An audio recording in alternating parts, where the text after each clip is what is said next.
it for about this, but between 2000, I'll just move on.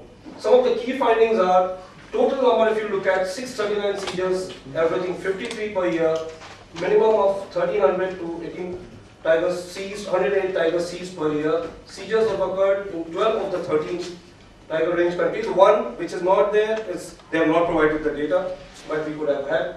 India account for the greatest, which is 54%, or half the seizures were skins. And due to inconsistent recording and reporting methods, finding may not be reflective of the actual trade. So there could be much more than this. This is just a reflection of what we are seeing. And if you look at these red dots, these are largely with the sizes, they vary, and if there's a largest dot is more than 6 seizures, probably has taken place the size of the total. And India is almost filled with a lot of red dots, if you can see. And this is the actual scenario what has happened. If you just start looking at from 2000, now just keep your eye on these yellow spots, how they change. And you look at, this is 2008, 2011. There is not much of a change. If you look at, there is an entire on the Indo-Nepal border, then there is the southern India with the Karnataka and Periyar and the other tripad. If you look at Nagarhole, Mudumalai, that side, and then central India. Situation by and large has remained the same. I would not say there's nothing much has changed. There have been some steps, but I don't see. My reason for emphasizing here is crimes happen inside forested areas, criminals do not stay inside forested areas. So let us be clear about it, that when we are talking, we are talking in terms of tiger poaching and crisis, we are not talking of in terms of local communities.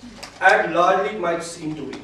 There are other people which are operating in tiger scenario, and tiger crime scenario is very different. It should be treated from any other crime. If you look at rhino and elephant, these are very specialized people. They do not come and poach tigers. Or tiger poachers are not going behind rhinos. That is a very different scenario.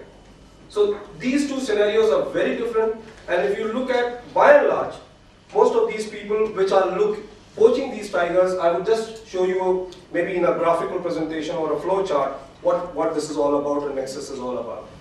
But coming down to the India analysis, if you look at the poaching of tigers commercially, the poaching remains the single largest threat. Dr. Ravi Chiram in the morning said habitats are there, but if habitats are gone, probably poaching can still be sustained. But given today, yes, habitat is the single largest threat, but given today the rate at which the poaching of tigers is going on, beyond 20 years you will not see tigers in India. I don't think so. Any viable population. When I talk about populations, people have been talking viable populations. Let us not look at 1400, 1700. It is 50s and 100s, the populations. So it is somewhere you're talking about 100 tigers, somewhere you're talking about 20 tigers, somewhere you're talking about just 10 tigers. So each of these populations, how far they are viable. And if the current rate of poaching goes, they're probably not going to stay for long, no matter what you do about it, until there are protective measures put in place for stopping this poaching. So this is some of the, every 10 days, one tiger is killed on an average. This is the very conservative. 10 days. Every 10 days. This is a very conservative estimate when I'm talking about this. Only seizures. Only seizures. Yeah, my colleague is Rashid, Dr. Rashid. He's the one who does data analysis and he's been helping us out. And this we are talking about only based on actual seizures. And you're not seizing 100%. So there's. Of course. And no two sites are repeated again. No two sites. So when I said just now, look at it as a crime. What do you mean by saying no two sites? It's not necessary that if you had a seizure, let's say Habitat Center, you will have it again in the Habitat Center. That has never occurred in the last 10 years.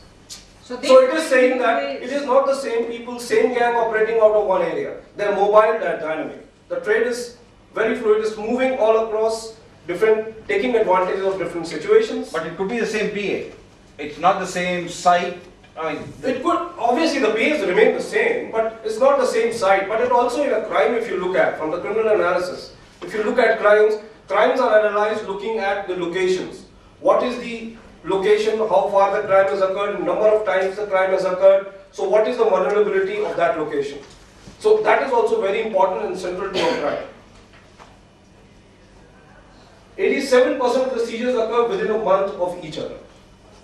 over an average, 43 tigers are reported killed every year to fuel the trade, and these seizures correspond to average more than 3 tigers killed every month or 1 tiger every 10 days. Well, this is the seizure which changed the entire history of Indian conservation, and this is the Khaga seizure, which is the biggest seizure and which we got several tiger skins, leopards and the claws. There were 18,000 claws of leopards, which amounts to about 1,000 leopards. When was that, sir? This was in 1999. Is that right, sir? 99? Around 99. Sorry, 2000. 2000. 12, 2000, 4 tiger skins, 70 leopard skins, 18,000, 150 kg of leopard and tiger bones, 132 tiger claws, and well, this is a slide I wanted to show you. We have been talking since morning. This is the trap which is used for killing tigers. This is called the leg hole trap, which is largely placed along with that chain into the ground with slightly some covered little bit of mud, and when the tiger walks in, it's forced to walk in rather, because these people, they find out where the tiger's paths are, and then they will put these thorny bushes and things, and they will bring the tiger into that narrow lane. And the moment it steps down, this is what happens. Because the force of that trap is that much, it can break your ankle easily. Believe me, this is what it is. And when I was saying, most of the trade, if you look at, most of the trade which is happening is not, we keep saying that it is an organized trade. We keep saying that it's only few people which operate into a trade. It is a very organized trade, we can target some few people and we can get rid of. But it is not. It used to be some time back when I say that when Sansar Chand people say were operating or these bigger poachers were operating, there were. But you have many multipliers which are operating all across. There are many communities which are operating, and they in fact fuel the trade because they go and make contacts within these local communities.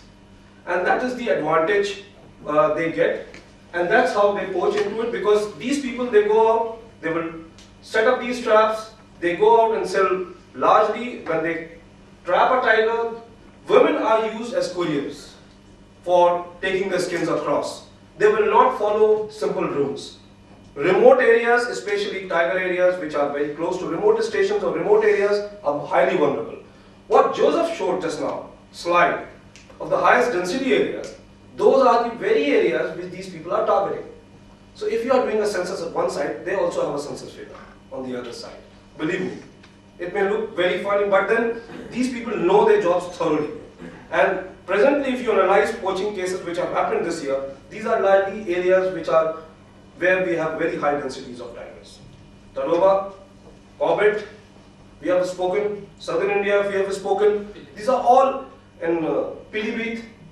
Sir is sitting here, and we have a very close coordination with NTCA, exchanging information. And these are exactly those areas where you're getting outside forest areas at times. I want to, have you finished? Because I want to ask people one question. Yeah. Still have energy to ask questions? You want to discuss? No, I want to know, because then we have to relocate. Okay. Tomorrow we can do it.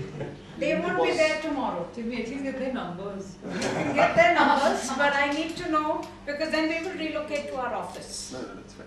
It's okay? So then let's finish, but I think there are some questions, maybe we can catch up outside, okay?